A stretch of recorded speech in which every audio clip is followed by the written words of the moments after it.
Le DAF Fresh Morning, c'est 104.5 tonnes de bonne humeur. Tous les matins sur Urban FM. Vous êtes sur les 104.5 Urban FM, la station urbaine, et on est avec Elvis pour le sport. Elvis, bonjour. Bonjour Dafresh, bonjour René Rude, bonjour Fallon, bonjour tous les auditeurs et tous les taximans connectés sur les 104.5. Bonjour Elvis. Ça va. Dafresh, en fait, avant de revenir sur l'émission, ma rubrique sportive, je voulais revenir sur ce que René Rude disait tantôt des commerçants de Lumi qui ont été arnaqués par une microfinance. Non, en fait, je me suis senti concerné parce que lorsque ça passait, je suis dans le taxi. Et bien moi aussi, lorsque je suis arrivé en 2022, là, en janvier, j'ai investi dans une microfinance ou une société, on va dire d'épargne, au nom de JDS, où il fallait souscrire à un pack. J'ai investi 630 000, c'était le pack M3. Et chaque mois, je devais recevoir, ou bien tous ceux qui avaient souscrit le pack M3 devaient recevoir 130 000 chaque mois durant un an. Donc, du coup, ça faisait quoi? Ça faisait que nous qui avons investi, par exemple, 130 000 pour le pack M3, on devait recevoir 630 000 pour le pack M3, on devait recevoir 130 000 chaque mois. Et ça devait nous faire gagner au bout d'une année 1 560 000 francs CFA. Donc, tu comprends que lorsqu'on s'était déplacé pour aller voir les locaux de cette structure et voir un peu ce qu'ils avaient comme magasin à gauche et à droite, on s'est dit, voilà, une société qui est bel et bien plantée.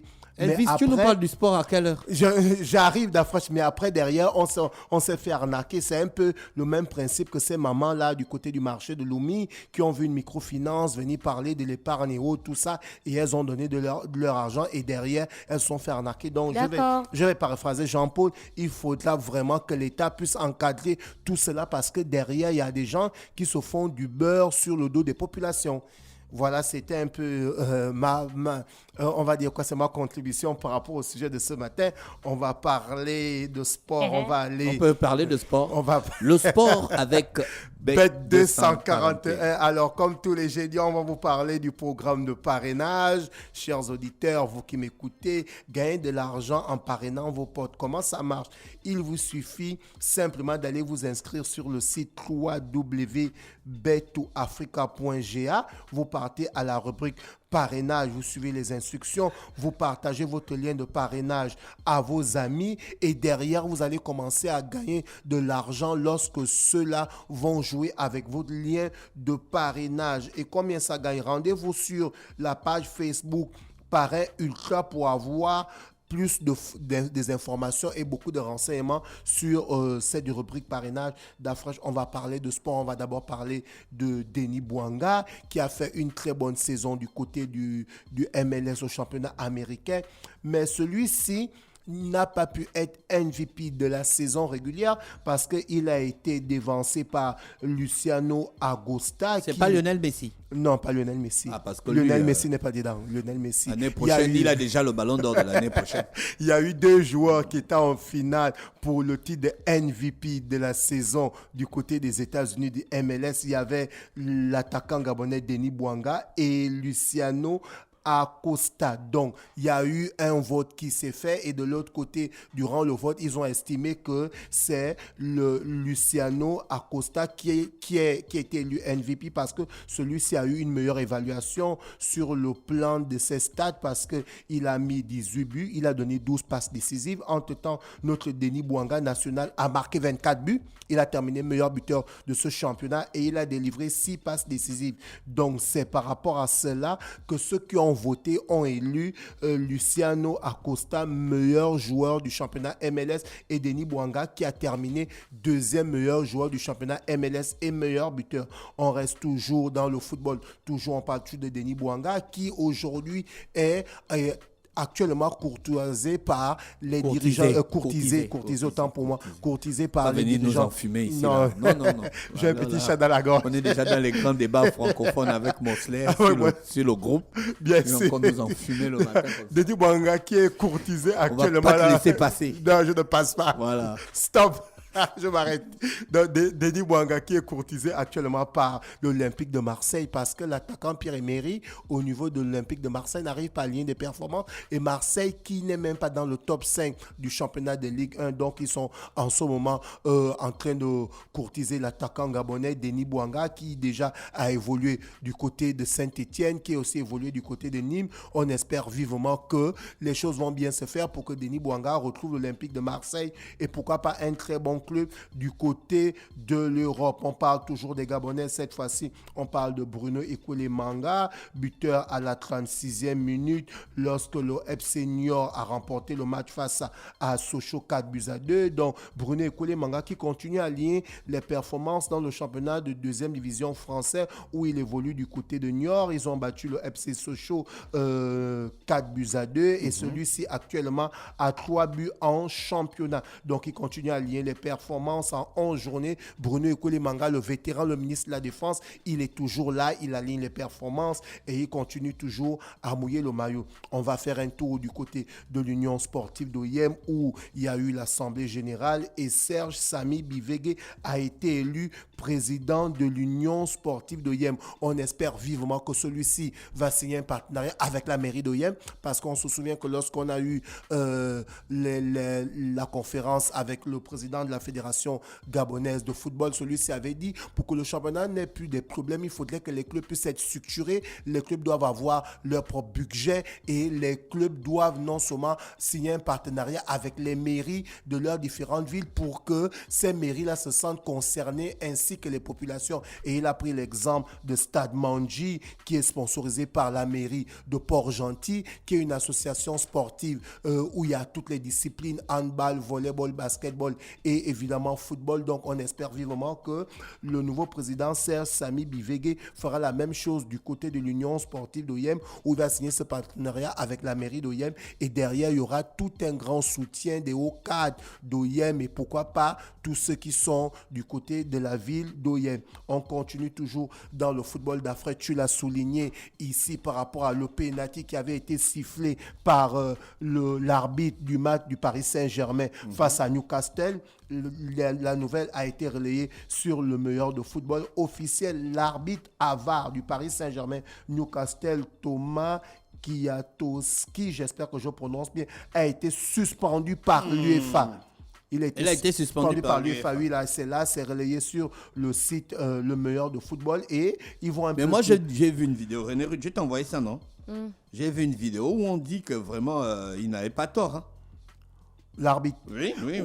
Bon, après, c'est l'appréciation de l'arbitre. C'est l'appréciation de l'arbitre. Là, on se souvient déjà qu'il y a eu une faute sur Hakimi dans la surface de réparation qui n'a pas été sifflée. L'arbitre a estimé que c'était léger. Mais là, maintenant, comme ça fait du buzz, beaucoup de médias en parlent et tout. Donc, voilà pourquoi, sûrement, l'UEFA a ses raisons qu'ils ont suspendu puisqu'ils sont allés un peu plus loin. L'article nous dit ceci. Le Polonais qui devait s'occuper de la VAR pour le match, la Real Sociedad, ce soir, a été remplacé par l'Allemand Marco Friis. Le duo Kiatowski et Marcignac n'aurait jamais dû donner autant de temps additionnel. Tu en as parlé et n'aurait pas dû siffler la main durant... Écoute, j'ai retrouvé la vidéo. Oui, j'ai retrouvé la vidéo. Attends, Elvis, donne-moi 2 petites minutes. Deux petites minutes, c'est trop long. Voilà, j'ai retrouvé la vidéo. Et la vidéo, pour le PSG contre Newcastle. Y avait-il pénalty pour le PSG contre Newcastle? À la 98e minute, Monsieur Marcignac a sifflé 7 mains de Tino Livramento sur un centre d'Ousmane Dembélé, une décision qui a été considérée comme honteuse côté anglais, car avant de toucher son coude, le ballon a touché sa poitrine. Et en mai dernier, le Conseil du football de l'UEFA avait recommandé cette évolution de la règle sur les mains pour cette saison. Aucune faute de main ne doit être sifflée contre un joueur si le ballon est préalablement touché par une autre partie de son corps, en particulier lorsque le ballon ne se dirige pas vers le but, ce qui était le cas ici avec Tino Livramento. Le truc, c'est que ce changement, il n'a pas été inscrit officiellement dans les lois du jeu de l'International Board, l'instance qui gère les règles du football. La loi sur les mains, elle a été modifiée pour la dernière fois il y a 2 ans et voici ce qu'elle indique. Il y a faute de main si un joueur touche le ballon du bras ou de la main en ayant artificiellement augmenté la surface couverte par son corps. Et c'est ça qu'a considéré Monsieur Marcignac mardi soir. Il estime qu'avec son coude, Livramento a augmenté artificiellement la surface de son corps pour contrer le centre d'Ousmane Dembélé. Et ça montre en tout cas le besoin d'une harmonisation au niveau mondial pour que ces règles de la main,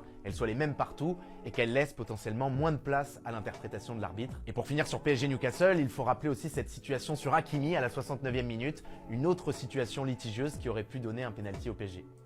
Voilà. Donc mais ça, c'est un grand site, hein, c'est l'équipe. Bien et sûr, c'est certifié. Non, c'est l'équipe, c'est le haut niveau Voilà, c'est l'équipe, c'est certifié. Des informations de football. Et évidemment, il y a Donc aussi... finalement, la FIFA, pourquoi ils Non, sont... c'est sûr qu'ils vont revoir cette sanction-là parce que quand on voit ce que le spécialiste est en train de dire sur l'équipe, la loi n'a pas été inscrite. Est-ce que tu vois? Et l'arbitre a estimé que celui-ci a augmenté le volume pour toucher la main. Et ça fait toujours le buzz parce qu'aujourd'hui, on a Daniel Rilo qui tacle la presse espagnole en disant ceci, que les autres pays ne viennent pas nous casser les bonbons, nous donner les leçons, quand on sait que plusieurs pénaux ont été sifflés pour le Real de Madrid et Barcelone en Ligue des Champions. Et il a pris par exemple l'exemple où on se souvient que le Paris Saint-Germain avait été éliminé en huitième de finale de la Ligue des Champions 2019 quand Marcus Rashford avait transformé le tir au but à cause d'une faute de Kimpembe. On se souvient que le milieu de terrain de Manchester United avait tiré le coup franc et ça avait touché la main de Kimpembe. Le coup était pratiquement sur la poitrine et c'était plié, mais le pénalty avait été sifflé. Donc voici pourquoi celui-là dit non. S'il y a un club qui en a beaucoup souffert, le Paris Saint-Germain, c'est l'équipe qui s'est fait fourrer en Ligue des Champions ces 10 dernières années. Donc vous ne pouvez pas venir dire que les Parisiens sont des tricheurs parce que ces 10 dernières années, le Paris Saint-Germain en a souffert. On se souvient en Ligue des Champions 2017 face à Barcelone, la remontada. Il y a eu 2 pénaltys qui n'avaient pas été sifflés du côté du Paris Saint-Germain et il y a eu un pénalty que Neymar avait causé à l'époque où il n'avait même pas été touché par Marquinhos. Donc voici un peu le ras-le-bol qui est exprimé du côté de la France et le spécialiste, l'équipe venait de l'équipe venait de le dire là, que l'arbitre a bel et bien eu raison de siffler ce penalty. On reste toujours dans la Ligue des Champions et là on sait d'ores et déjà les équipes qui sont qualifiées. On a du côté de l'Angleterre, Manchester City et Arsenal qui est qualifié, 2 équipes anglaises. Ensuite on a les 4 équipes espagnoles qui sont déjà qualifiées pour les huitièmes de finale, à savoir le Real de Madrid, Barcelone, l'Atlético de Madrid, la Real Sociedad. Du côté de l'Italie on a l'Inter et la Lazio qualifiés. Du côté de l'Allemagne on a le Bayern de Munich, Leipzig, le Borussia Dortmund et du côté du Pays-Bas on a le PS Eindhoven. Donc ce sont ces 5 pays-là qui ont déjà les représentants qui sont qualifiés pour les huitièmes de finale. Franchement, on va rapidement donner les résultats de cette 5e journée qui s'est passée le mercredi. Arsenal a pris sa vengeance puisque Arsenal avait perdu face à Lens. Et là, Arsenal a corrigé Lens. Arsenal a montré que nous sommes un grand d'Europe. 6-0. C'était complètement un match de tennis. Et du coup, de l'autre côté, le Bayern de Munich et Copenhague n'ont pas pu marquer. Le Benfica et l'Inter de Milan ont fait 3 partout. Braga et l'Union de Berlin ont fait 1-1. Le Real de Madrid, toujours égal à lui-même. Ce grand club a remporté 4-2 face à Naples. La Real Sociedad et Salzbourg n'ont pas pu marquer 0-0. Séville a perdu face au PS Eindhoven 3-2 et c'est là où le PS Eindhoven a pu se qualifier. Et Manchester United, qui menait pourtant 3-1, a été rattrapé au score par Galatasaray 3 partout. Donc voici un peu les résultats de la Ligue des Champions d'Afrique. On va parler de ce mouvement d'humeur qui s'est passé du côté du ministère de la Jeunesse des Sports, où on a vu les footballeurs du championnat national de première division et de deuxième division gabonais aller envahir le ministère de la Jeunesse des Sports parce que derrière, il y a une nouvelle qui est tombée que les aérés de salaire allaient être payés. Et aujourd'hui, on a le magazine Club Sport Plus qui nous dit ceci: la dette du National Foot sous pression des footballeurs, le ministre des Sports met en place une commission. On espère vivement que cette commission va faire son travail parce qu'il faut bien que le championnat de première division et de deuxième division chez les hommes démarre et le championnat de première division chez les dames puisse démarrer. Et comme je l'ai souligné et je continue à le souligner,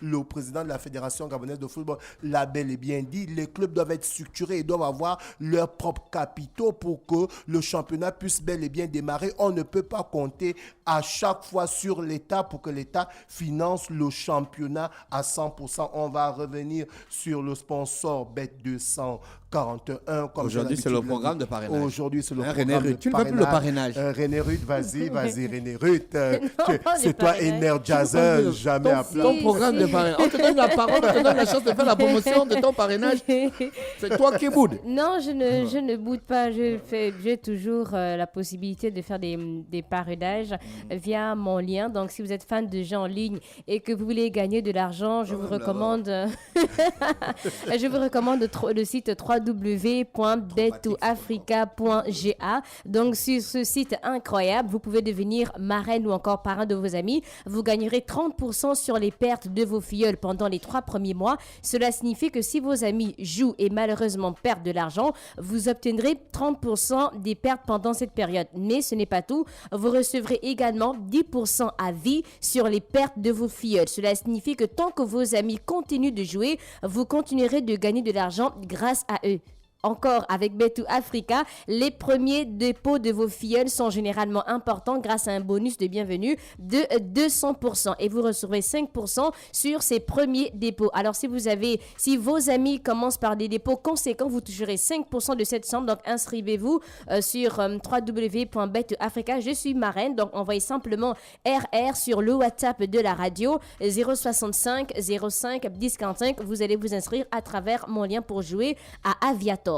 Merci, c'était le sport ce matin sur les 104.5 Urban FM, la station urbaine avec Bet 241. On va retrouver René Ruth avec Canal+. Le Da Fresh Morning, c'est 104.5 tonnes de bonne humeur. Tous les matins sur Urban FM.